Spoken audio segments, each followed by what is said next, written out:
Chemical reactions and enzymes. Learning objectives: explain what happens to chemical bonds during chemical reactions. Investigate how energy changes affect whether a chemical reaction will occur. Explain the role enzymes play in living things and what affects their function. Chemical reactions.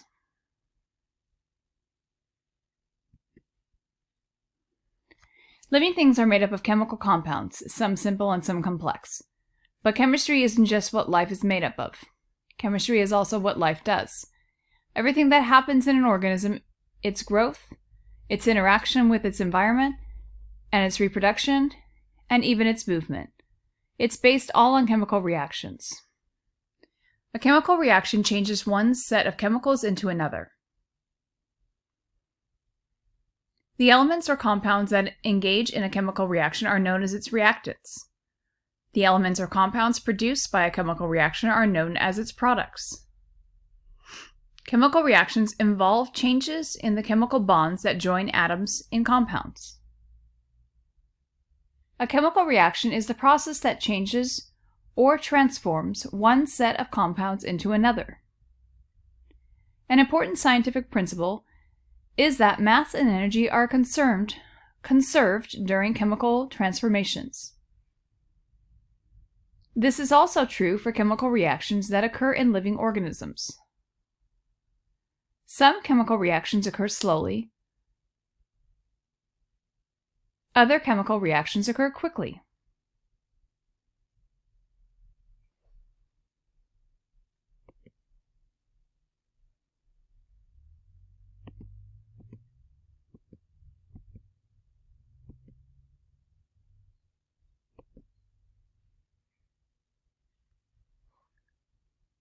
Energy is released or absorbed whenever chemical bonds are formed or broken. This means that chemical reactions are also involved in changes in energy. Some chemical reactions release energy, and other chemical reactions absorb energy. Energy changes are one of the most important factors in determining whether a chemical reaction will occur. Chemical reactions that release energy often occur on their own, or spontaneously. Chemical reactions that absorb energy require a source of energy.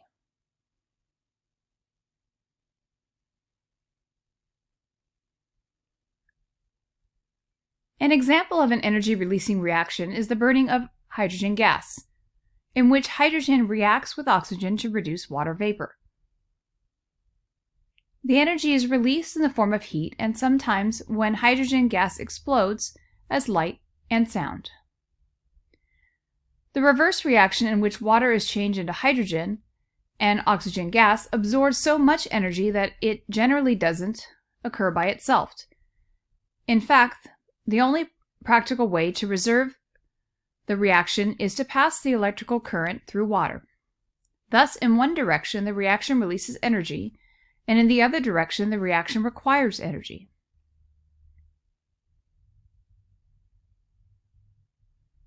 Chemical reactions that release energy do not always occur spontaneously.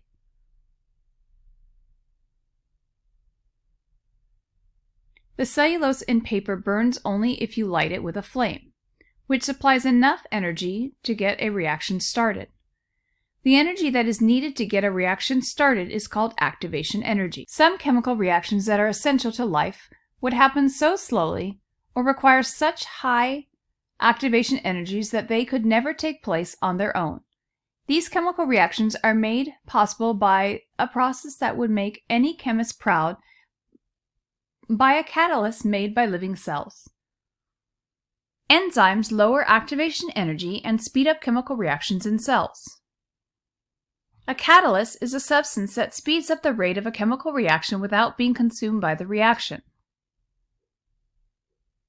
Catalysts work by lowering a reaction's activation energy. Enzymes are biological catalysts, and most enzymes are proteins. The role of enzymes is to speed up chemical reactions that take place in cells. Like other catalysts, enzymes act by lowering activation energies. Lowering the activation energies has a dramatic effect on how quickly the reaction can be completed. Left by itself, the reaction is so slow that things like carbon dioxide might build up in the body faster than the bloodstream could remove it.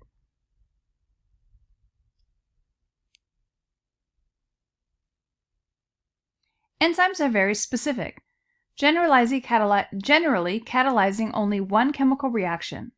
For this reason, part of an enzyme name is usually derived from the reaction it catalyzes.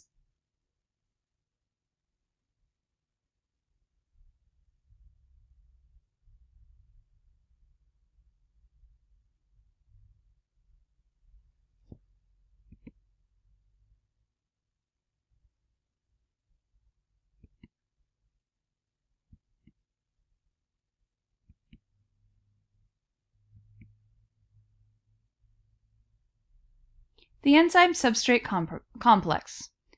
How do enzymes do their jobs? For a chemical reaction to occur, the reactions must collide with each other with a sufficient energy that the existing bonds will be broken and new bonds will be formed. If the reactions do not have enough energy, they will be underchanged after the collision. Enzymes provide a site where reactants can be brought together, reducing the energy needed for the reaction. The reactants of enzyme catalyzed reactions are known as substrates. In the reaction catalyzed by the carbonic anhydrase, the substrates are water and carbon dioxide. The substrate binds to the site on the enzyme called the activation site, or the active site. The active site and the substrate have complementary shapes, and they may be held together by weak interactions such as hydrogen bonds or van der Waals forces. They fit so precise that the active site and the substrate are often compared to as a lock and key. You can even think of the catalyst as being a key that turns on the chemical reaction like a machine, allowing products to be created much faster than they would without the catalyst.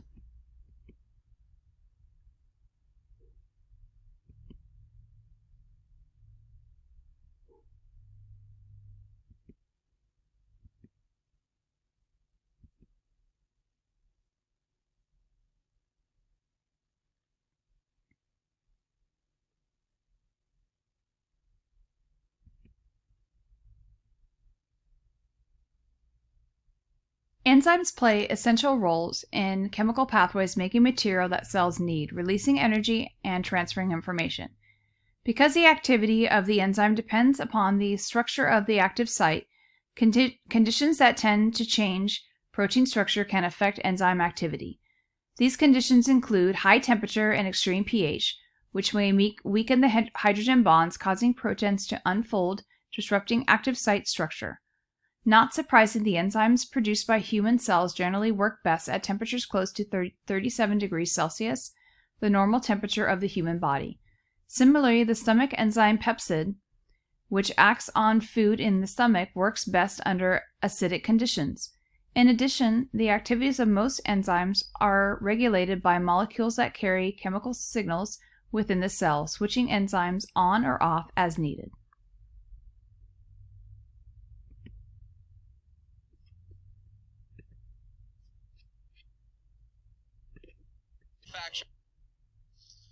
Okay, so in this presentation, we're going to discuss enzymes. So let's go ahead and get started. Well, before we discuss exactly what enzymes are, we need to understand a little bit about chemical reactions. Now, chemical reactions will absorb and release energy.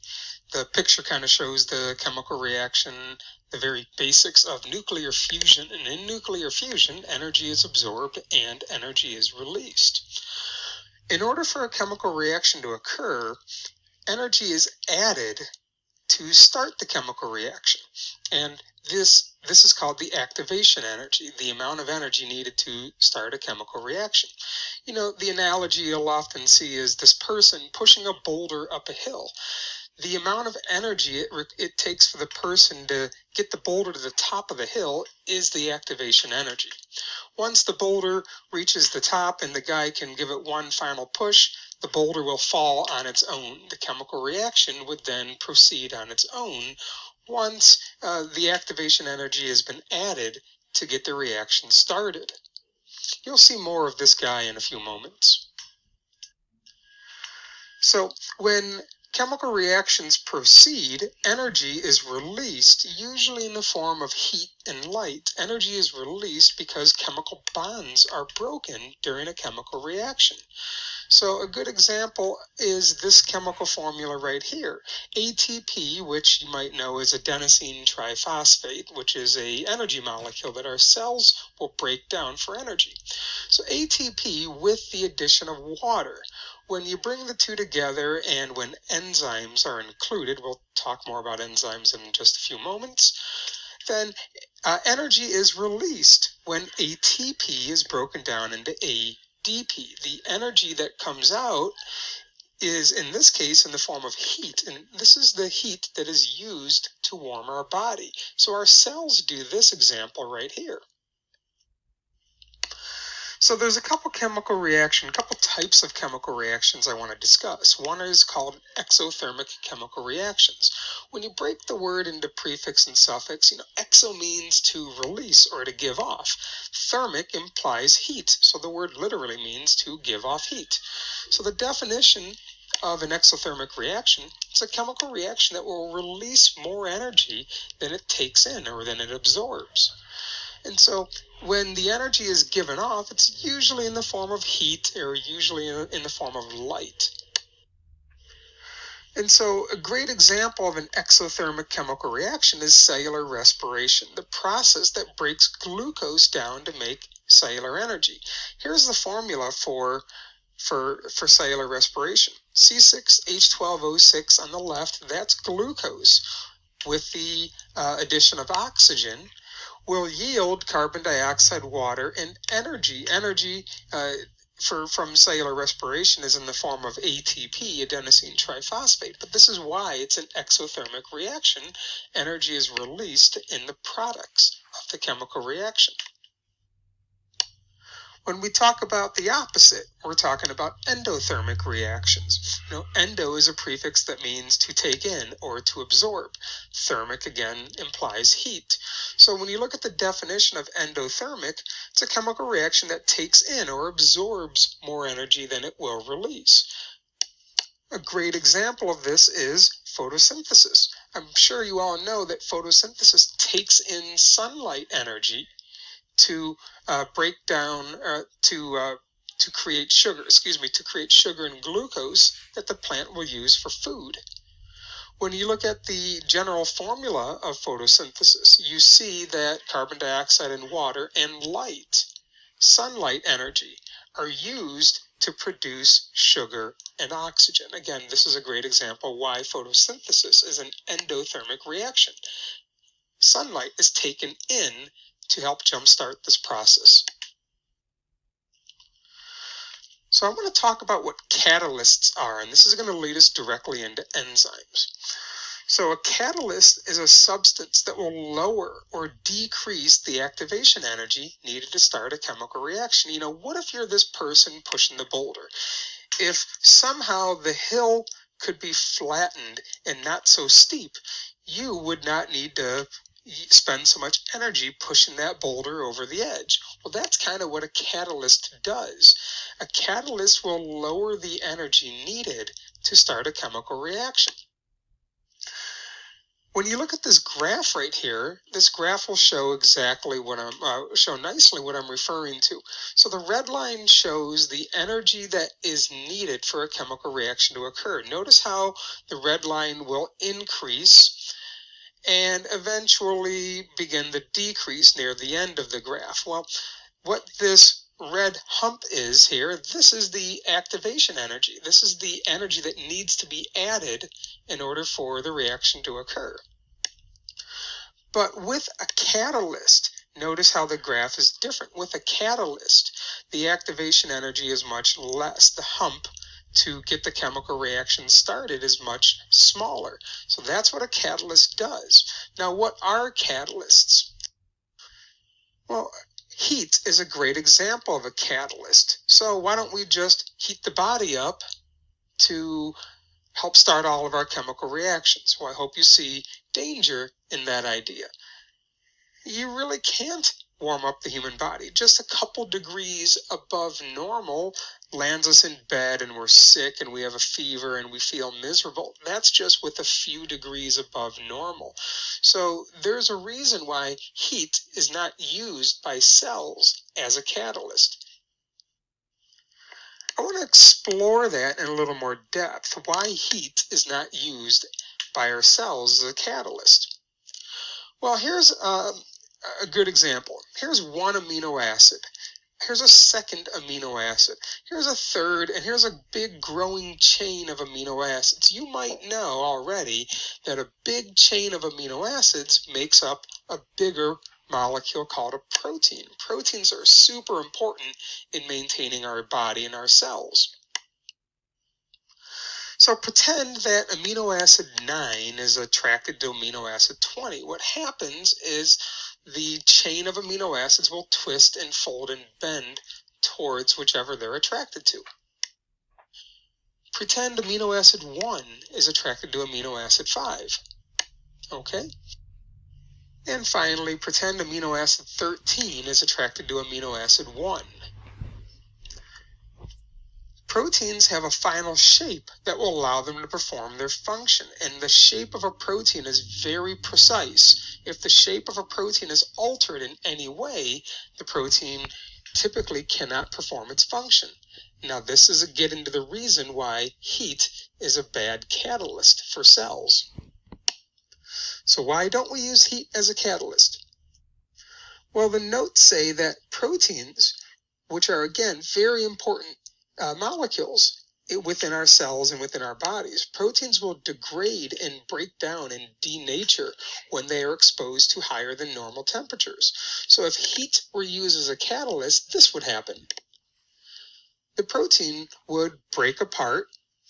The protein would no longer be able to function because its shape has been changed. And this would lead to eventually a stopping of chemical reactions within our bodies and eventually our death. So now we're coming to enzymes. Enzymes are the catalysts that are used by cells. Enzymes are involved in almost every chemical reaction within the body. The picture of potatoes is because potatoes are full of a polysaccharide called starch. Starch is very common to potatoes. Well, let's zoom on in. And so here's a very simplistic diagram of starch, a big chain of glucose molecules. And so there's an enzyme by the name of amylase. Amylase is an enzyme that will kind of act like scissors and will digest and break down starch into the individual monosaccharides. So the enzyme here are the animated scissors. And the enzyme amylase, which is the specific enzyme in this example, will continue to break down the starch into smaller individual glucose molecules, into smaller monosaccharides. And so again, because enzymes are a catalyst, they lower the energy needed to start a chemical reaction. They will also increase the speed or the rate in which the chemical reaction will occur. This specific reaction is this important reaction right here with the breakdown of starch and other chemical reactions. This process would be just way too slow to sustain life without the use of a catalyst. If we talk about this specific reaction of the breakdown of starch, this is not an exaggeration. Starch is literally broken down 1,000,000 times faster with the presence of the enzyme called amylase.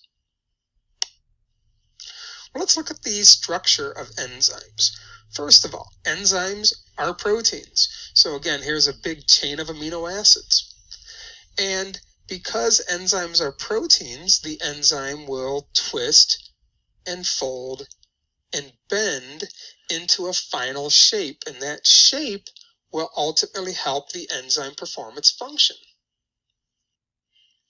So here's a very simplistic diagram of the final shape of an enzyme. Notice how there's little grooves cut out on top. That's going to be really important. So the enzyme, the shape of the enzyme will actually attract very specific molecules. And the molecules that enzymes will attract are called the substrate. Notice how there's like a V-shape channel and kind of like a peg-shaped channel at the top of the enzyme.